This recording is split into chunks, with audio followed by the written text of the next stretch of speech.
Hi, my name is Adam Powley. I teach 11th grade American history in South Carolina. Thanks for your consideration in this.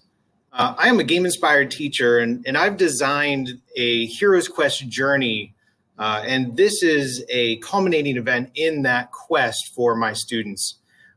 In this journey, they are collecting and interpreting sources as they build up their historical thinking skills on their way to becoming superpowered individuals. In this culminating activity, they're going to be taking a look at the Tulsa Race Massacre in 1921. They've examined other civil rights movement issues starting back in the post-Reconstruction era, and they're moving through this history to 1921. This is one of three possible mission paths that they've taken. So this is an optional activity that is based on the skills that they've been learning throughout this period.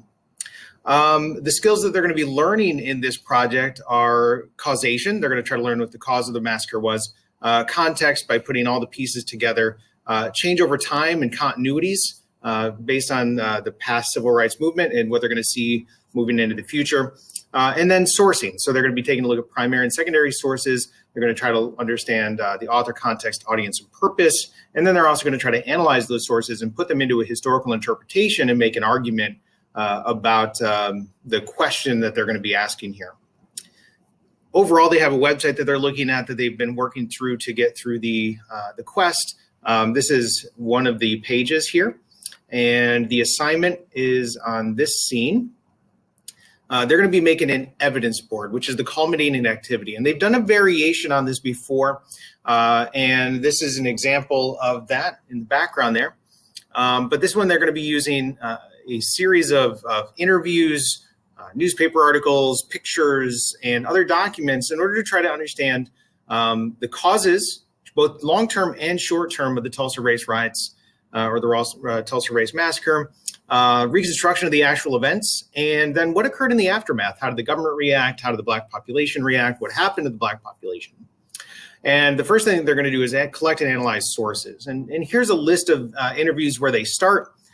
These are actually semi-interpreted already. These are from the Zinn Project, and they're compilations of other sources and both primary and secondary here. So for example, I don't treat this as a mixer activity. These are treated like interview questions. So these people have been interviewed. These are their stories. So students are going to look at them and try to interpret them and understand that these are not direct primary sources, but they're understanding that these are from the perspective of these people. So we treat them a little bit differently here. And there's a number of projects there. But they are getting into primary sources because they are going to take those interviews and try to match them with other physical evidence. We have newspaper clippings from the time period. So these are primary sources.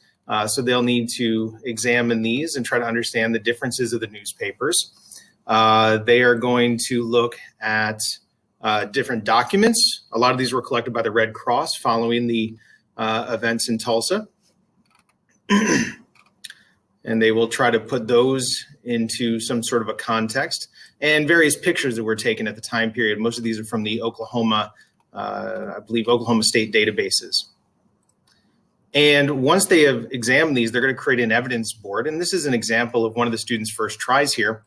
My role in this is to act as, if we're looking at this as a hero's journey, the supernatural aid. We are constantly conferencing, having small conferences throughout. Students are showing me their work. I'm providing feedback. They're going back and making changes. We have this constant feedback loop going on. And then once they have completed the evidence board and they feel confident to move on, we ask them to make some sort of a public interpretation.